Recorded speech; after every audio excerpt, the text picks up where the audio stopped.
5월 들어 기온이 널뛰기를 하고 장마철처럼 잦은 비가 오는 등 예측 불가 날씨를 보이고 있습니다. 갈수록 예측하기 어려워지는 기후에 재난 기상 발생 우려도 커지고 있습니다. 탄소 중립 실현에 박차를 가하고 있는 강원도가 춘천시와 함께 인공태양 연구단지 유치에 도전합니다. 미래에너지원으로 주목받고 있는 인공태양 산업 육성 여부에 관심이 집중됩니다. 오는 2024년 강원 동계 청소년 올림픽 대회를 준비하고 있는 올림픽 조직위원회가 사무소를 강릉으로 이전합니다. 이에 평창 지역 주민들은 지역 소외를 주장하며 반발하고 나서 지역 간 갈등이 우려됩니다. 대통령 선거 출마 공식 선언을 앞둔 더불어민주당 이광재 국회의원이 춘천에서 도내광역기초의원의 대선 출마 배경과 비전을 설명하는 간담회를 개최했습니다.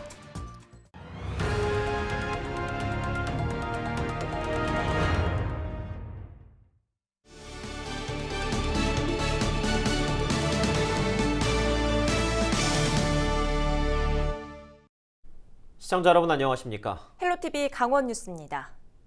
첫 소식입니다. 요즘 날씨 참 종잡을 수 없습니다. 이달 들어 강원 산지에서는 이례적으로 5월에 눈이 내리는가 하면 30도가 넘는 한여름 더위에 건조했다가 비가 내렸다가 그야말로 날씨의 변덕이 이만저만이 아닙니다. 게다가 사흘이 멀다 하고 비가 내리면서 벌써 장마 아니냐 이렇게 걱정하는 분들도 계실 텐데요. 이렇게 된 이유는 무엇이고 또 앞으로는 날씨가 어떨지 이다희 기자가 취재했습니다. 산 정상이 15cm의 두터운 눈으로 뒤덮였습니다. 나흘 뒤 절기상 여름으로 접어든다는 이파를 앞두고 강원 산간 지역에는 때 아닌 대설특보가 내린 겁니다. 4월 말 내리는 서리도 드문 일인데 심지어 5월에도 서리가 이어졌습니다. 대관령을 비롯한 강원 산간에는 5월에만 나흘에 걸쳐 서리와 얼음이 관측됐습니다. 한번 추워가지고 나오니까 얼마 전에도 이 크로바가 허옇게 이렇게 서리가 왔어요. 쌀, 복숭아 어떡하나 이러는데 그냥 고르고 있어요. 좋은 걸로. 여기에 기온 변동폭도 유난히 컸습니다. 최저 기온이 한겨울 기온인 영하 0도 안팎까지 떨어지는가 하면 최고 기온은 영상 30도를 훌쩍 넘어 계절이 무색하다는 말이 나옵니다. 아침에는 쌀쌀하니까 얇은 옷 챙겨가지고 출근을 하고요. 그래서 뭐 낮에는 잠깐 벗었다가 다시 퇴근할 때는 다시 입고. 사흘이 멀다 하고 비가 내려 5월치고는 강수일 수도 이례적으로 많았습니다. 강원 산지는 이달 들어 11일간 120mm의 강수량을 기록해 전국 5월 평균 강수량을 훌쩍 뛰어넘었고 내륙도 12일간 100mm가 넘는 비가 내렸습니다. 대설특보, 호우특보, 건조특보, 그 밖에 우박, 서리, 얼음 등 기상현상이 이달 한 달 동안 모두 발생한 겁니다. 올해 5월 같은 경우에는 북쪽에 찬 공기가 이제 자주 유입되면서 5월 23일 기준으로 평균 기온이 이제 평년에 비해서 0.4도 낮은 15.3도를 기록하고 있습니다. 또한 주기적으로 통과하는 기압골의 영향으로 5월에 보기 드문 적설도 기록되었고 비도 자주 내려서 평년에 비해 42.1mm 많은 기상청은 앞으로도 변덕스러운 날씨가 계속될 것으로 보고 있습니다.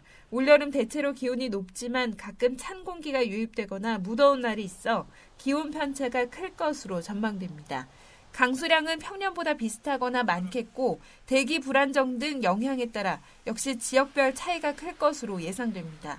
갈수록 기후 예측이 어려워지면서 재난기상 발생 위험도 높아지고 있습니다. 여러 군데에서 구례에서 소가 떠내려가고 이런 그 집중호우가 내렸는데요. 올여름 역시 그런 국지적인 지역 편차가 큰 그 집중호우가 내릴 가능성이 매우 높고 또 태풍도 센 태풍이 올 가능성이 높기 때문에 여름철 대비해서 그 지하 주차장 물이 빠지도록 대비를 해야 되겠고 축대 이런 것들을 보완해야 되는 시점이라고. 기상청은 최근 기후변화로 인해 예상치 못한 기후 패턴이 발생할 가능성이 크다며 수시로 발표되는 기상 전망과 예보에 유의해 줄 것을 당부했습니다. 헬로티비 뉴스 이다입니다.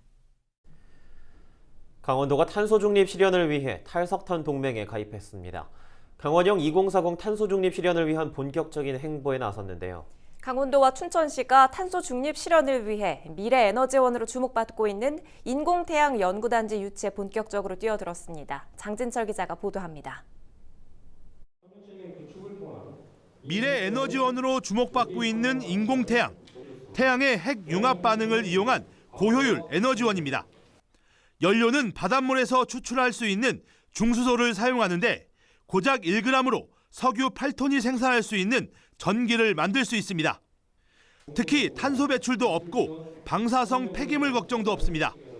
이런 이유로 수소산업 메카와 탄소 중립 실현을 추진 중인 강원도에 매우 적합한 미래 산업으로 꼽히고 있는 겁니다.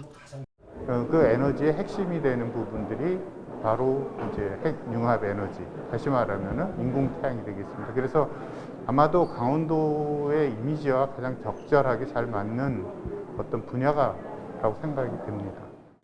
강원도와 춘천시가 정부의 인공태양 연구단지 공모 사업에 도전장을 던졌습니다. 이를 위해 관련 기업 4곳과 강원대와 경희대, 한양대 등 학계와 한국과학기술연구원과 한국과학기술정보연구원 등 연구소를 비롯한 11개 기관과 산학연 협력 체계를 구축했습니다.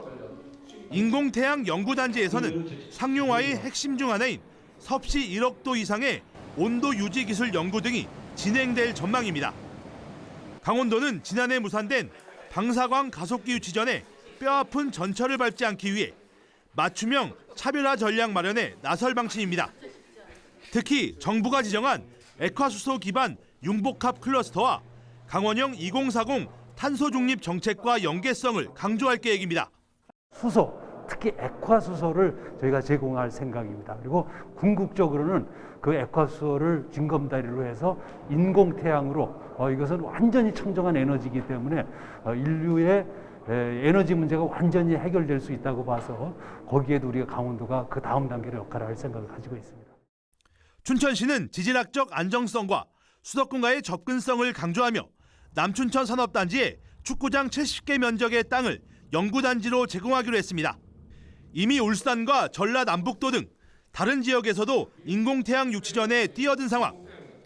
1년 전 방사광 가속기 유치전에서 충북 청주에게 밀리는 시련을 발판 삼아 이번에는 유치에 성공할 수 있을지 주목됩니다. 헬로티비 뉴스 장진철입니다. 대통령 선거 출마 공식 선언을 앞둔 더불어민주당 이광재 국회의원이 25일 오후 춘천을 찾았습니다. 이 의원은 이날 춘천 스카이 컨벤션에서 행복한 대한민국 강원도에서 시작합니다라는 주제로 광역 기초의원 간담회를 갖고 대선 출마 배경 등을 설명했습니다. 강 현장 앞에서는 이 의원 지지자들과 도내 기초광역 의원들이 대선 출마를 응원했고 이날 평창 발완산 정상에서도 전 열린우리당 청년당원 등 30여 명이 이 의원 대통령 선거 출마 지지를 선언했습니다. 이 의원은 오는 27일 서울 여의도 중소기업중앙회관에서 대선 출마를 선언할 계획입니다. 원주시가 26일 0시를 기해 사회적 거리 두기를 1.5단계로 하향합니다. 원주시는 유흥업소발 코로나19 집단 감염의 신속한 차단을 위해 19일부터 일주일간 시행한 사회적 거리 두기 2단계를 확진자 감소 추세를 고려해 하향 조정한다고 밝혔습니다. 원주시는 최근 일주일간 일 평균 확진자 3.3명이 발생하는 등 확산세가 다소 누그러들었고 24일 유흥시설 종사자 458명에 대한 선제 검사에선 전원이 음성 판정을 받았다고 설명했습니다.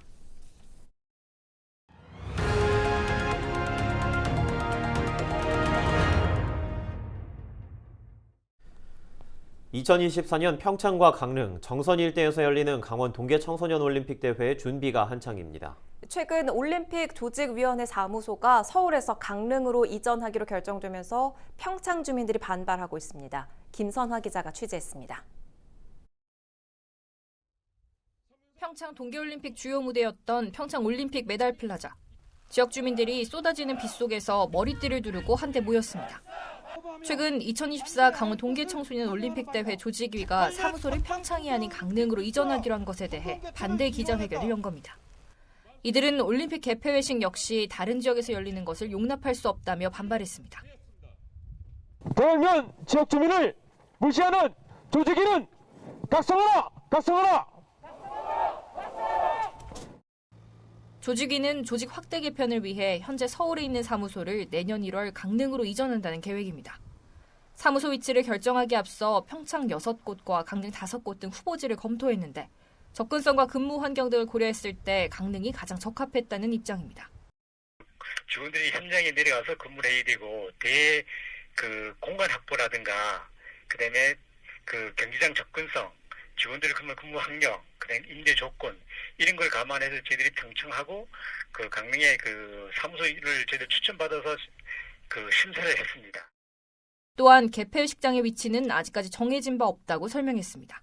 하지만 주민들은 아직 정해지지 않은 개폐식장의 위치를 두고도 불안감을 감추지 못하고 있습니다. 평창 주민들은 반발하고 있습니다. 2018 평창 동계올림픽 이후 올림픽 유산을 이어나가려는 주민들의 노력을 무시하는 처사라는 겁니다. 2018 평창 동계올림픽 이후 활기를 잃은 지역. 주민들은 허탈감을 토로하며 이번 동계 청소년 올림픽을 통해 지역 성장 동력을 찾길 바라고 있습니다. 이 억울한 부분들을 2024년 청소년 동계올림픽으로 풀어볼까 했습니다. 그것까지도 무시하는 행정 조직이 두고 볼 수 없습니다. 지역민들은 절대 평창에서 올림픽이 이루어지지 않도록 투쟁할 것입니다. 2024년 평창과 강릉 정선 일대에서 70여 개국 2,600여 명이 참가하는 강원 동계청소년 올림픽 대회. 준비 과정부터 잡음이 나오면서 자칫 지역 갈등으로 번지는 건 아닌지 우려의 목소리가 나옵니다. 헬로티비 뉴스 김선아입니다. 강릉시가 지난 2019년 발생한 옥계 산불 피해 지역에 대해 연말까지 복구를 마무리할 계획입니다. 시는 3년 동안 국비 등 126억 원을 투입해 벌채와 소나무 등 10여 종의 나무 180만 그루를 식재를 완료할 방침입니다. 강릉 옥계 지역은 지난 2019년 4월 대형 산불이 발생해 1000헥타르의 산림이 불에 탔으며 피해 산림에 대한 긴급 벌채가 마무리됐습니다. 산림청은 25일 속초시 노학동 국립등산학교에서 인공암벽장 개장식을 열었습니다. 국제 규격을 갖춘 인공암벽장은 국립등산학교 내 부지에 30억 원의 예산을 투입해 연면적 443제곱미터 지상 4층 규모로 조성됐습니다. 이날 행사에는 최병암 산림청장과 이양수 국회의원, 김철수 속초시장 등이 참석했습니다. 북부지방산림청이 인제군에서 경기도 파주까지 민북지역 산림훼손지 30헥타르를 복원합니다. 민북지역은 민간인 출입이 통제돼 산림훼손지 관리가 어려웠지만 지난해 북부산림청과 육군 제3군단이 협약을 맺고 산림훼손지 복원에 합의했습니다. 이에 따라 북부산림청은 자생수종 조사와 전문가 자문 등을 거쳐 친환경적인 식생을 복원할 계획입니다. LG헬로비전 영동방송이 삼척지역의 취약계층을 위해 농산물 꾸러미를 기탁했습니다. 500만 원 상당의 농산물 꾸러미는 지역에서 생산된 과일과 야채들로 구성됐고 삼척지역 자활센터를 통해 취약계층에게 전달됐습니다. 저소득 주민들을 위한 마음 나누기 꾸러미 행사를 이번만 하지만 앞으로도 여러분들의 마음이 계속적으로 우리 지역 주민들을 위해서 가주시기를 당부드리겠습니다. LG헬로비전 영동방송은 또 최근 삼척시가 운영을 시작한 장미공원 야간 경관을 통해 코로나19로 지친 주민과 관광객이 위로받을 수 있길 기대했습니다. 강원도가 지역 벤처기업을 육성합니다. 강원도는 지난 4월 전국 최초로 로컬 벤처기업 육성과 지원 조례를 제정해 벤처기업 육성 근거를 마련했습니다. 이에 따라 2025년까지 155억 원의 예산을 투입해 300개 지역 벤처기업을 육성하고 1,500개 청년 일자리 창출을 추진합니다. 특히 정책 자금을 성장 단계별로 나눠 지원하고 창업 지원 펀드 조성과 전문가 교육 프로그램 등을 통해 기업 성장의 선순환 체계가 구축될 수 있도록 합니다. 강원 영서 지역 병역 판정 검사가 25일 강원지방병무청에서 시작해 27일 동안 진행됩니다. 강원지방병무청은 올해 춘천을 비롯한 강원 영서 지역 병역 판정 검사 대상자는 2002년도 출생자와 연기 사유가 해소된 4,900여 명이라고 밝혔습니다. 병역 판정 검사 대상자는 본인이 선택한 일시 또는 병무청에서 통지한 날짜에 신분증과 질병 관련 서류를 갖고 검사받으면 됩니다. 코로나19 확산 방지를 위해 수검자만 출입이 가능하며 입구에서 체온 측정 등을 통해 발열 등의 의심 증상이 있는 사람은 귀가 조치됩니다. 강원도교육청이 교육정책 내실화와 학부모 참여 확대를 위해 교육정책 공모전을 개최합니다. 학부모를 대상으로 한 공모전은 학교 개선과 학교 밖 청소년 지원 등 4개 분야에 대한 의견과 추진 방향을 적어 제출하면 됩니다. 교육청은 공익성과 실현 가능성 등을 기준으로 10개 우수 제안을 선정한 후 온라인 투표와 정책 제안 발표를 통해 최종 제안을 선정하고 정책에 반영할 계획입니다.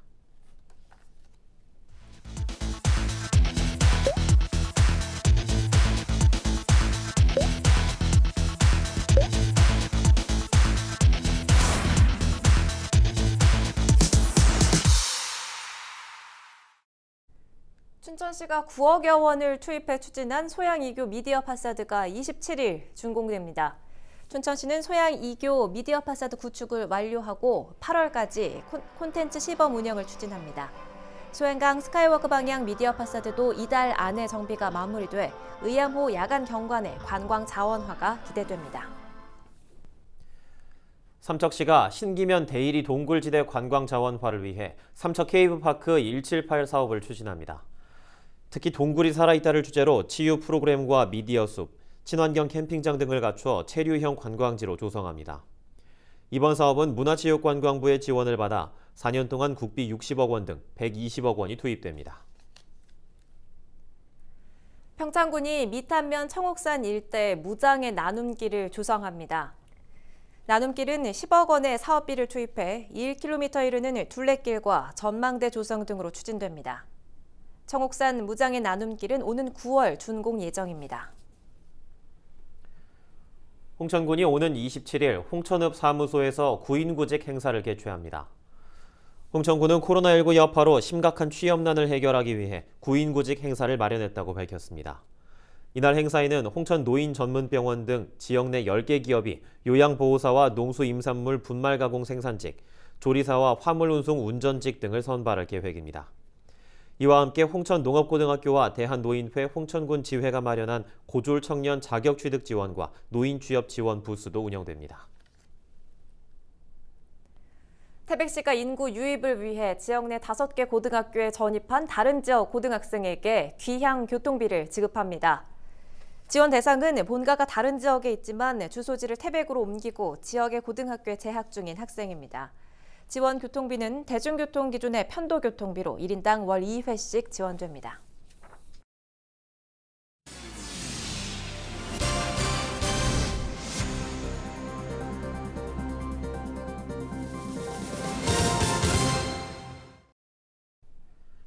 국민건강보험공단이 31일까지 임직원 릴레이 헌혈 활동을 진행합니다. 본부 임직원 100여 명은 25일 헌혈 행사에 참여했으며 헌혈증은 지역 내 백혈병 환자에게 기부할 예정입니다. 공단은 지난 2005년부터 매년 상하반기 생명나눔 헌혈 활동을 진행했으며 그동안 총 9,200여 명이 헌혈에 참여했습니다. 강원랜드가 회사 혁신을 위해 국민 온라인 혁신단 100명을 모집합니다. 혁신단에 선정되면 강원랜드 혁신을 위한 설문조사와 아이디어 제안, 결정 등에 참여할 수 있습니다. 온라인 혁신단의 임기는 1년이고 우수 아이디어 제안자에게는 별도의 시상이 이루어집니다. 강릉 아산병원이 암 예방과 치료 기술인 차세대 염기서열 분석 검사 시스템을 도입했습니다. 염기서열 분석 검사 시스템은 환자의 적은 암 조직을 통해 1회 수백 개 이상의 암 관련 유전자 변이 여부를 정확하게 찾아내는 검사 기법입니다. 강릉 아산병원은 이번 시스템 도입으로 환자별 맞춤형 항암제를 투여할 수 있어 치료 효과를 높이고 부작용을 줄일 수 있을 것으로 기대하고 있습니다. 삼척시가 6월 11일까지 학예 대학생 아르바이트를 모집합니다. 근무 기간은 7월 12일부터 8월 22일까지 3개 기수로 나뉘고 해수욕장과 관광시설 관리, 학습 도우미 등의 업무를 맡게 됩니다. 신청 자격은 주민등록 주소지가 삼척시인 대학생과 휴학생입니다. 이재 아나운서, 세금 먹는 하마 물티슈라는 말 들어보셨나요? 물티슈가 세금을 먹는다고요? 예, 변기에 버려지는 물티슈 때문에 전국적으로 세금 수십억 원이 낭비되고 있다고 합니다. 물티슈가 종이가 아니고 플라스틱 성분이기 때문에 녹지 않고 하수관을 자주 막는다는 겁니다. 그래서 하수관 뚫는 비용이 그렇게 많이 든다는 거군요. 그렇습니다. 하수를 처리하는 데 걸리는 시간도 많이 걸리고 비용도 늘어난다는 겁니다. 아무 생각 없이 변기에 버리는 물티슈, 결국 세금을 변기에 쏟아부는 것과 마찬가지겠네요. 예, 그렇기 때문에 물티슈는 변기가 아닌 휴지통에 버려야 한다는 점 꼭 기억하시기 바랍니다. 이상으로 헬로티비 뉴스를 모두 마칩니다. 시청해주신 여러분 고맙습니다.